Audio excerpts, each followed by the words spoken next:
Annyira friss, hogy csöpög kifele a méz. Annyira friss, hogy csöpög kifele. Igen, most megfogtam, hogy csöpög kifele a méz. Annyira sok van benne. Van.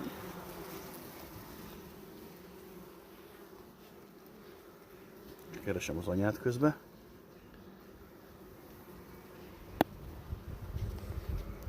És tele van petézve. Ebbe Már is kis van hernyók méz, vannak, jó látjátok sok. ott benne már hernyók. A petéből hernyók lettek.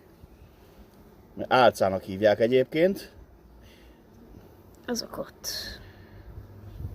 Ott már lárvák vannak, csak rámászik az összes méhecske.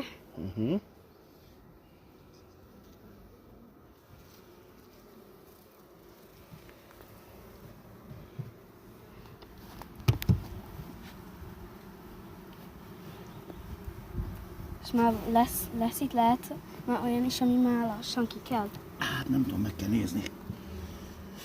Ebből is bármikor kelhetnek ki.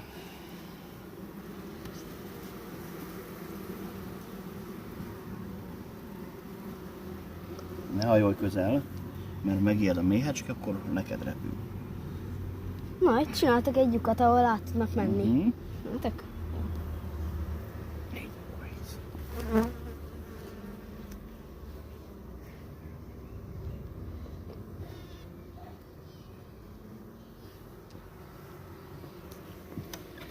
Azért jó egyébként megsérteni ilyenkor, akkor nem pörgetsz, csak így megsérted fel, mert akkor ő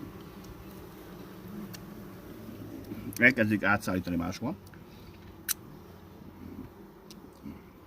És az anya azt hiszi, hogy találtak valami mézet, valami jó helyet, és annál többet fog petézni.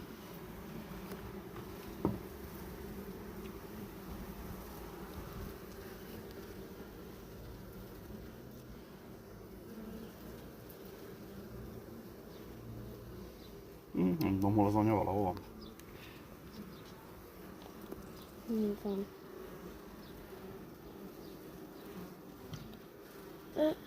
Nem. Rámennek mindenhova. De rámennek egymásra. De tele van a lábuk virágporral, látod? Ennek is tele van virágporral a lába, látod? Csak ott.